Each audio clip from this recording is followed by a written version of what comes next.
In this next unit, we'll move closer to the state-of-the-art for string indexes for large texts, in particular bioinformatics genomes. And I will build on the suffix trees, but extend them a bit. To make better use of our LCP array that we've introduced in the previous unit, we'll talk about some useful black box that, first of all, may not appear to be directly connected, but is precisely what we need for making better use of LCP arrays. And then we'll see some applications of this and at least the ideas of how to reduce the space further in modern indexes. We've also left open this business of computing longest common extensions. And that's been burning under my nails to close. So maybe the same is true for you. Remember what this was. We had a string and LCE queries are given two positions in that text. How many characters do they share? Already at the time, we connected it to the suffix tree in the following sense that the longest common extension of two positions in a text is the longest common prefix of two suffixes. So the LCP array seems to be getting towards the answer. But the LCP array only has entries for two adjacent leaves or two adjacent suffixes in sorted order. Whereas here the LCE queries need arbitrary suffixes as input.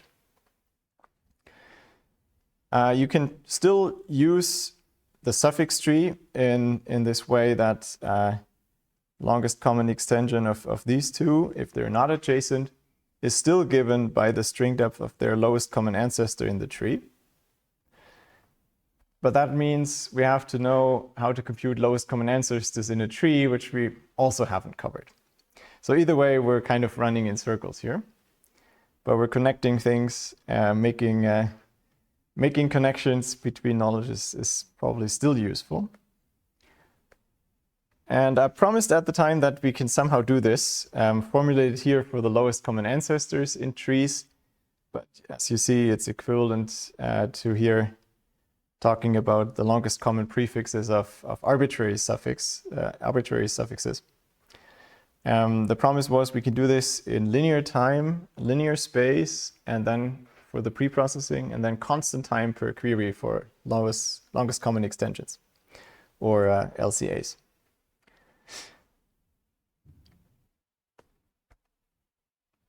To get there, let's look at a different problem.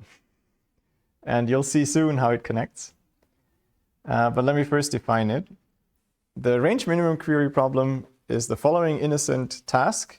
You're given an array of numbers. And you can look at this array of numbers in a pre-processing step. And then there's a query phase, same as for longest common extensions. Now I'm asking you queries, a range from I to j. Where in that range is the smallest value in the array? This sounds cute and useless. Why would you want to answer these queries? But bear with me for a bit. Two nitpicks will insist on reporting the index of the minimum, not its value. Because we have the array at query time, we can look up the value if we want it. That's just a bit more general. And if there's ties, we insist on getting the leftmost position of the minimum. That's just to make it well defined. Neither of these is really critical at this point. But keep that in mind, that's our definition.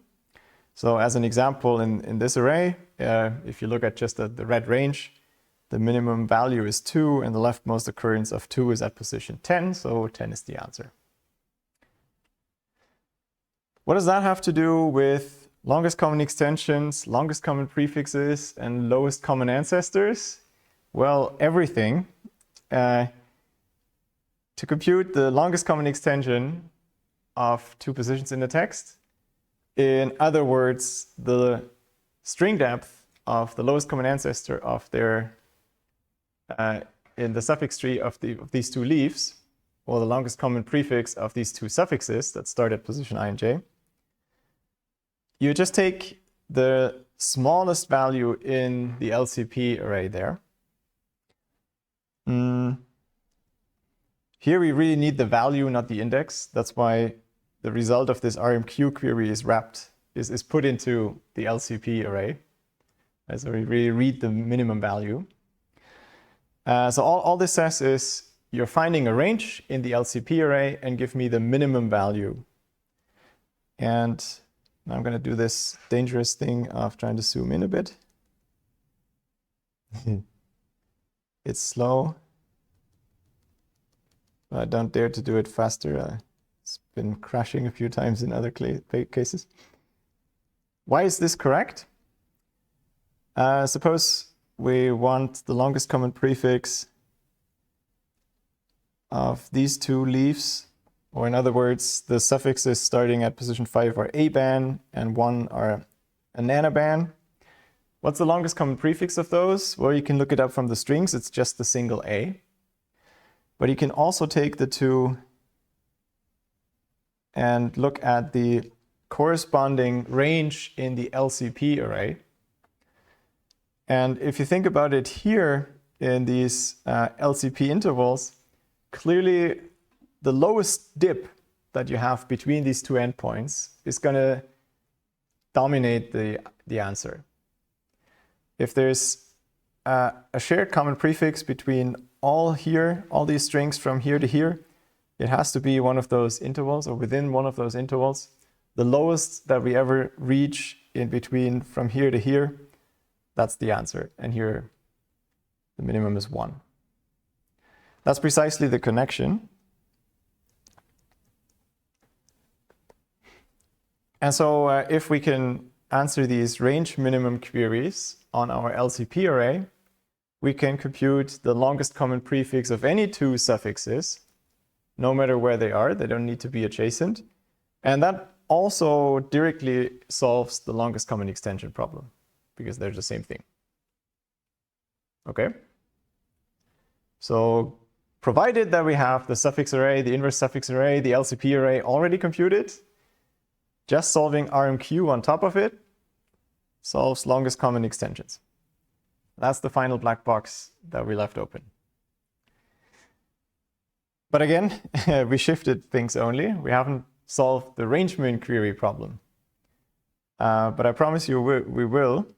And it's again going to be building on only on things that you've already seen.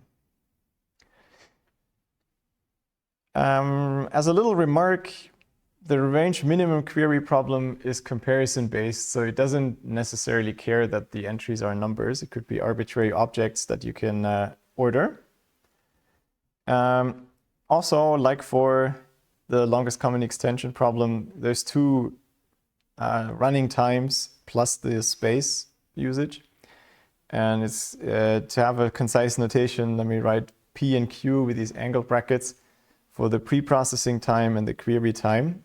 And any kind of solution will have some combination of these two times. Also note that if the pre-processing time is P of n, you don't have enough time to waste more space or fill more space with junk than P of n. So the space you use is always bounded by P of n as well. We'll be content with that bound here, so we don't need a separate notation for that. In practice, that's a separate concern that you would also want to look at, saving more space.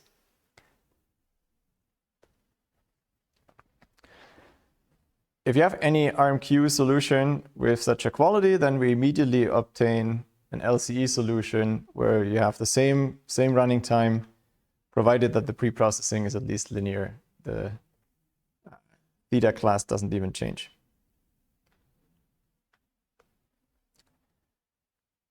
As always with new problems, you should first check what is the most trivial you can do. And the most extreme you can do is either do nothing at pre-processing time and scan the array at query time.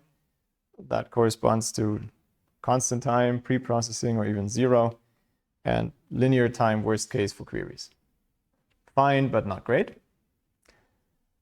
The other extreme is there's only n squared queries. Let's just pre-compute them all.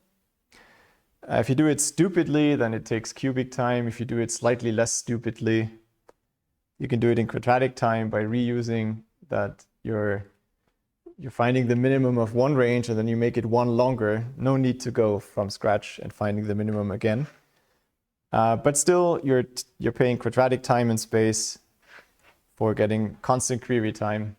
Maybe we can do a tad better.